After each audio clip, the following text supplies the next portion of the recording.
So, Freunde. Ja, moin erstmal. Mein Name ist Dennis, aka Fragrance Talk.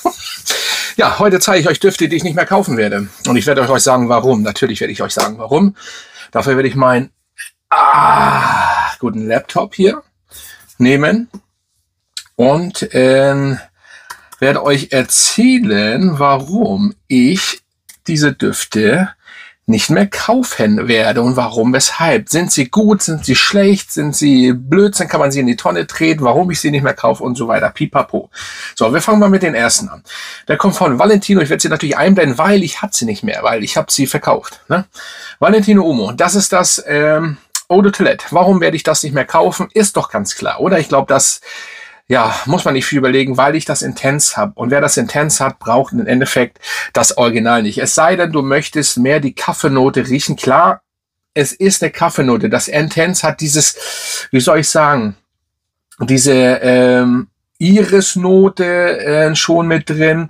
Das ist ganz klar. Und die Kaffeenote beziehungsweise ist dort ja nicht mehr so extrem gegeben.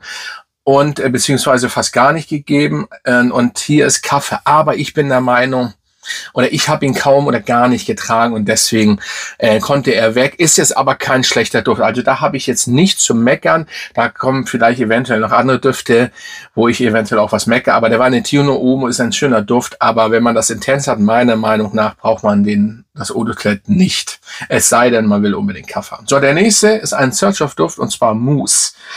Ja, das ist für mich, also der Duft, flaumiger Lederduft und so weiter, aber Leder habe ich nicht wirklich wahrgenommen. Ich finde einen Duft, der ist ein Unisex-Duft, finde ich aber, also normalerweise sage ich aber, tragt, was ihr wollt, das ist auch alles schön und gut, aber ich bin der Meinung, der Duft ist mehr für die Dame geeignet und ich fand ihn auch nicht wirklich spektakulär. Und wenn du Erba Pura und so eine Art hast, bin ich der Meinung, ist der Mousse unnötig. Auch hier gibt's nicht wirklich Beef und richtig, dass ich so richtig einen ableder. Nein, es ist nur ein unnötiger Duft, finde ich. Ich finde, der ist nicht wirklich interessant. Es ist, wenn man den Erba Pura nicht hat oder so, kann man sich das überlegen, ob man den Mousse nimmt.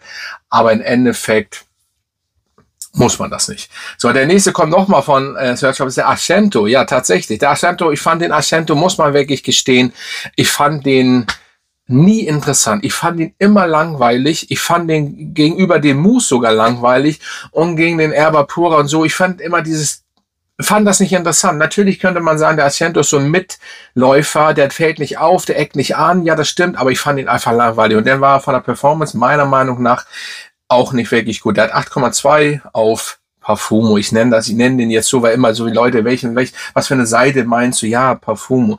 Ne, hat ja einen Grund, warum ich das jetzt wirklich jahrelang nicht mehr erwähnt habe, aber ihr wisst ja, die meisten, immer die Frage ist nervig, aber ist eben so. Ich bin ja trotzdem noch dort und ist ja auch cool, dass man seine Sammlung da einsortieren kann und so weiter, aber ja. Normalerweise bin ich nicht so einer, der hatet, aber es hat auch einen Grund, ne, aber es ist auch egal. Auf jeden Fall da ist der mit 8,2 bewertet und ich weiß nicht, guck noch mal, ich kann ja mal gucken, was ich bewertet habe. Ich habe den gar nicht bewertet, auch gut. Habe ich noch ganz vergessen. Ja, bei so viel Düften über 1200 ist das schwierig, ne? Könnte man ja auch mal bewerten gleich, oder?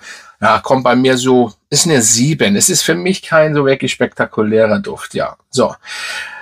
Dann kommen wir zu einem Duft. Das ist ein Duft, der gar nicht mal so verkehrt ist. Und zwar Fragrance de Bois New York Fifth Avenue. Wer die Fifth Avenue mal besucht hat, das ist ein Nobelviertel und so weiter in New York. Es ist ganz klar, der Duft passt auf einer Hinsicht auch dorthin. Aber Fragrance de Bois ist für mich, ist hier auch nur mit 7,8 bewertet und ich kann das sogar, das ist eigentlich noch, ja, es ist ein schöner Duft, aber auch unspektakulär. Und ich finde, Preis-Leistung stimmt bei der Marke für mich, also fühlt euch nicht angegriffen, für mich Preis-Leistung passt zu 98% bei den Düften. 0. Ich habe einige Düfte gehabt, ich glaube 5 Stück, ich habe ich habe gar keinen mehr. Ich habe gar keinen mehr. So, Punkt. Ich habe sogar bei den beliebten, ich weiß jetzt nicht, wie der heißt, abgegeben, will jetzt auch nicht gucken. Auf jeden Fall, Orange, hast nicht gesehen, Orange Intense, der war geil, ne? Aber also weiter, ich gucke jetzt doch mal nach. Der Orange, hast du nicht gesehen, den habe ich abgegeben. Wartet mal, ich will jetzt auch keinen Cut machen hier, oder vielleicht kommt ein Cut, vielleicht auch nicht. Der Oud, oder wie heißt der? Orange, hast du nicht gesehen? Oud Orange Intense, genau, hier haben wir ihn. Oud Orange Intense. Den habe ich abgegeben, aber den muss man nicht abgeben. Das ist wirklich ein geiler Duft. Also das war der Lieblingsduft von mir. Aber nochmal, der Fifth Avenue ist gut. Es ist wirklich ein sehr, sehr schöner Rosenduft. Ne, sagt gar keiner. Aber Preis-Leistung stimmt nicht und ich finde auch die Performance stimmt nicht, wenn man schon so viel Geld ausgibt. Und ich finde allgemein die Marke sehr unspektakulär, muss man wirklich sagen. Das ist aber auch meine Meinung, nur meine Sache natürlich. So, der nächste kommt von Gritti. Gritti ist auch eine Marke, wo ich schwer reinkomme. Ich habe die Sommerdinger kann man machen, sind gute Dinger bei, aber You're So Vain. Jetzt wird der gute Timo durchdrehen, was einer seiner Lieblingsdüfte, glaube ich, ist. Ich kann mit dem Duft nichts anfangen. Mal gucken, was ich den gegeben habe. Habe ich auch noch nicht bewertet, aber mehr als eine 6,5 kriegt er von mir. Und ich bin kein Fan von diesem Duft. Ich finde den langweilig. Ich finde den, er geht einfach in eine Richtung, ja, Hajivat oder wie der hieß da, Aventus etc. pp.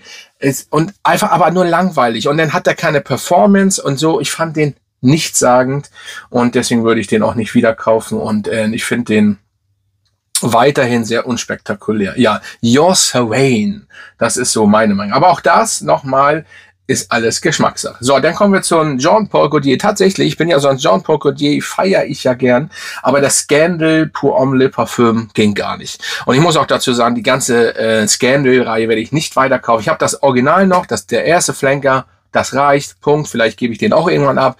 Ihr könnt auch gerne mal einen Zug bei Parfumo gucken. Da heiße ich Dog nur Dog. Ich werde da einiges immer reinsetzen, auch mal, weil ich muss mich ja auch mal ein bisschen verkleinern. Eigentlich habe ich doch mal vor, nur das Beste vom Besten, wo ich wirklich sage, das will ich, ne, aber es ist nicht so einfach, weil ich wirklich leidenschaftlicher Liebhaber von Düften seit zig Jahren bin und bei so vielen Düften ist es schwer, aber natürlich können ein, zwei oder ein paar können einfach immer mal gehen, also schaut gerne da vorbei, aber Scandal, ich habe das Eau de Toilette, das reicht, der Rest, alles was kommt, ich habe die anderen gar nicht mehr getestet, braucht auch kein Mensch, ehrlich gesagt. So, der nächste ist Eros Versace, aber, Vorsicht, das Eau de Parfum, das sage ich kann weg oder konnte weg, weil ich habe das Eau de Toilette und das Parfüm. Das Parfüm finde ich nice. Ich habe auch die anderen Energy und ich habe auch, wie heißt das andere da? Hier Flame. Alles gut. Nur ich brauche dann das Eau de Parfüm nicht. Das Zwischending zwischen den Eau de Toilette und dem Parfüm brauche ich nicht. Das habe ich auch schon bei Bleu de Chanel gesagt. Da habe ich auch nur das Eau de Toilette und das Parfüm, weil das Parfüm ist, und auch hier ist es sehr gut, braucht man das Eau de Parfüm? Meiner Meinung nicht. Also es gibt auch da nichts zu meckern, bei Eros so und so nicht. Und deswegen. So, und der nächste, oder beziehungsweise der letzte, ich werde nochmal ein Video dazu machen, ich habe mehrere, das ist jetzt mal der letzte, das reicht ja auch. Erstmal Intense Red von Tabak, also ganz ruhig, Intense Red Tobacco von Mancera.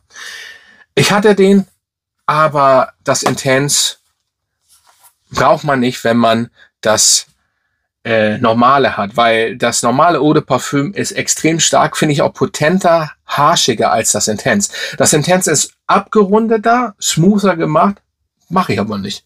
Muss man nicht haben. Finde ich, ist unnötig, völlig unnötig, deswegen sage ich einfach, man raucht nur das Original, ihr müsst nicht das Intense holen, bleibt beim Original und gut ist. Ja, das waren meine Düfte, ihr könnt ja mal unterschreiben, meinetwegen auch gern welche ihr nicht mehr habt oder weghaut, aber ich werde natürlich noch ich werde noch ein Video dazu machen und das ist aber erstmal so, und das sind erstmal die auf jeden Fall, die ich zeigen wollte.